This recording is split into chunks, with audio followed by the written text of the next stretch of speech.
everybody, it's me again, Bree. I'm going to continue the chapter 6 of Pansy and the Promise. And this one is called The Rescue. So, let's get comfortable and start reading. Rumble, rumble, crash! The day began with a flash of lightning and the rumble of thunder. Pansy poked her head out from under the covers to see that the morning sky was almost as dark as Star's black face. With each crash of thunder, the chickens would crackle wildly and Star would howl. Pansy could hear Papa and Mama on the other side of the wagon, rushing about to secure everything from the coming rainstorm. All the supplies had to be stored in the wagon, along with mattresses. Pansy jumped from her porch and began picking up everything she could. One thing you learned living with Papa and Mama was that everyone had to do their part to help. Pansy didn't wait to be asked or told to help. She knew she was expected to pitch in and help, and she did. In fact, a few minutes, everything was loaded, and as Papa hitched up the team of horses, the first sprinkles of rain began to fall. "Yah!" hollered Papa to the horses, pulling the wagon, and they began to move ahead. Mama and Pansy were dry and comfortable inside the covered wagon, but poor Papa had to sit outside and guide the horses as the sprinkles turned into a downpour. The mountains were not a safe place to be in a bad storm, and this one looked like it would be pretty rough. Papa knew there were a few towns only a few miles ahead and in the valley that stretched out below the mountain range. For an hour, the horses pulled the wagon along the dirt road until the dirt turned into mud. Even in mud, the horses could still pull the wagon, but not as fast. Star had found refuge inside the wagon next to the cooking stove. Pansy smiled as she thought how often Star would curl up on the old Indian rug in front of the sink at home. To Star, this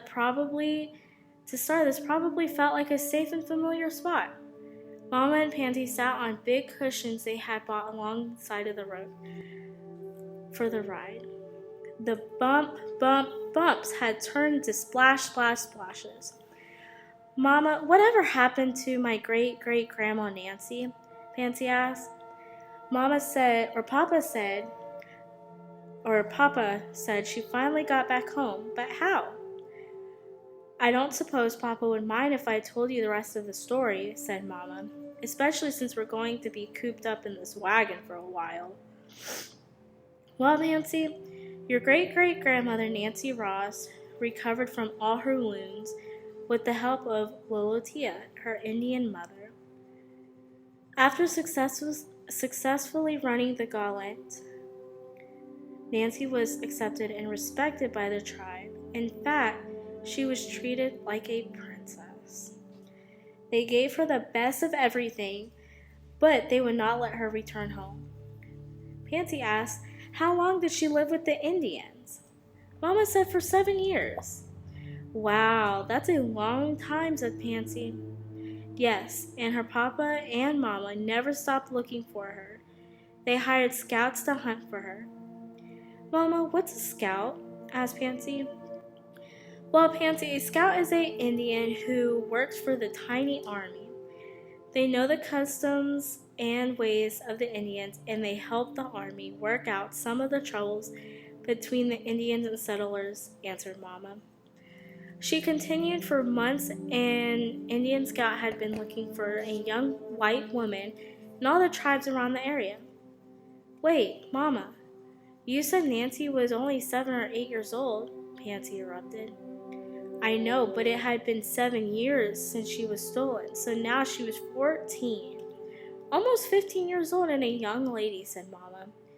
"So how did he find her?" Pansy asked. Mama replied, "It wasn't easy. Your great-grandmother was so dark-skinned with black hair that she actually looked like she could be an Indian. The scout had heard stories of a white woman in a certain tribe who had successfully run the gauntlet. About the time Nancy had been stolen, so he had the tribe to check on it. He couldn't just walk in and ask if she was there because that would raise too much suspicion. He came to the tribe saying he was from another friendly tribe and wanted to trade for animal skins. That way, no one would suspect why he was really there. While visiting, he kept a lookout for the young white girl. He stayed for 3 days talking to the chief and the other braves and other deerskins. He was about to give up and leave when he spotted a young girl about the right age. She was wearing the clothing of the Indian tribe, but she also somehow looked a little different in the face. He watched her walking through the camp, but not so slowly that he would draw too much attention.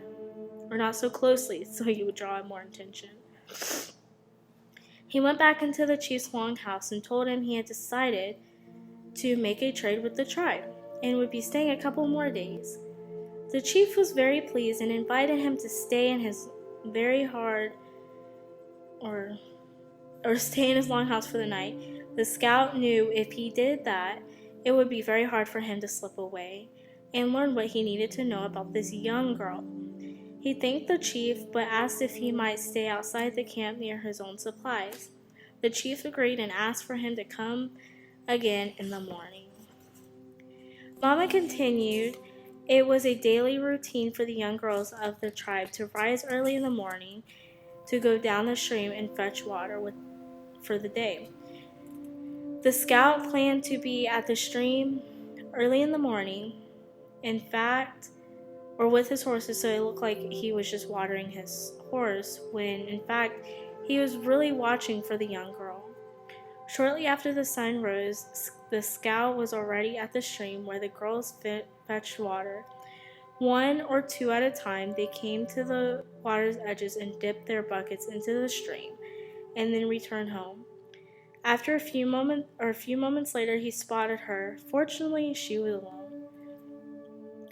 As she came near the water, the scout stepped out and asked if her name was Nancy, and if she was a white girl who had been captured 7 years ago. Nancy looked around nervously and said, "Yes, who are you?" He told her he was a scout and had been looking for her for many months. He knew if he stayed too long and talked to her, someone would notice, and there might be a suspicion concerning why he was really there. He quickly said to her, "Be here tomorrow morning right after the sun rises. I'll have 2 horses and will take you back to your family." Nancy asked, "How are they?" hoping they were all right. The scout answered, "They have been searching for you many years, and I want you to get back to them as fast as possible."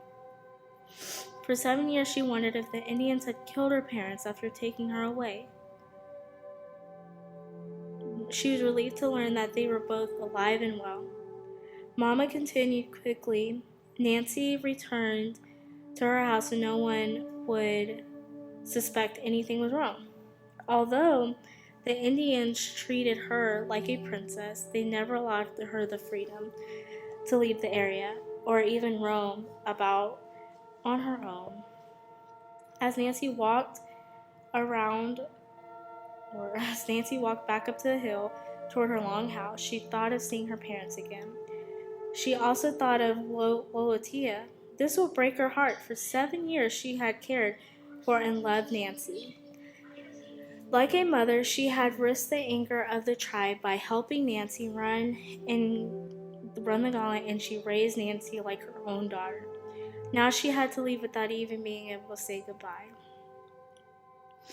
Mama quickly said before she went to bed that night that she found that the old Indian woman busy sewing and repairing the same clothing near the fireplace. She went up to the Lolotia and put her arms around her neck and told her, "Thank you for always being good to me," or "Thank you for always being so good to her." "I love you, Lolotia," Nancy said. Lolotia put her down her sewing and held Nancy by the cheeks, looking into her eyes. "Are you all right?" Lolotia asked. "Yes," Nancy said.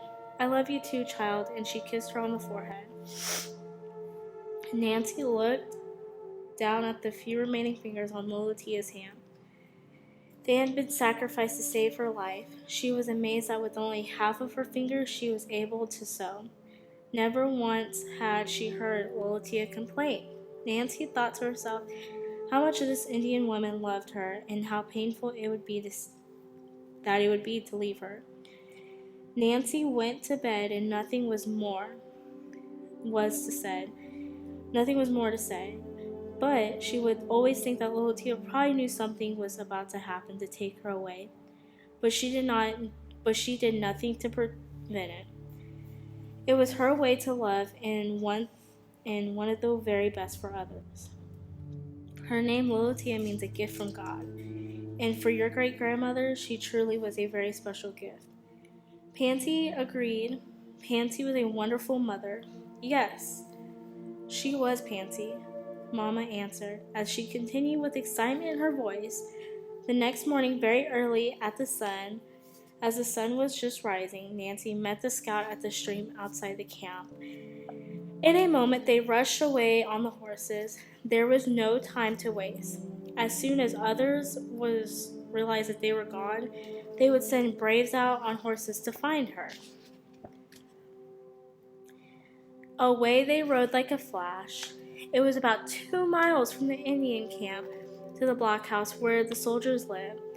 The scout had prepared the troops, and they were watching from the top of the blockhouse with guns ready to shoot if any braves were chasing them to getting too close.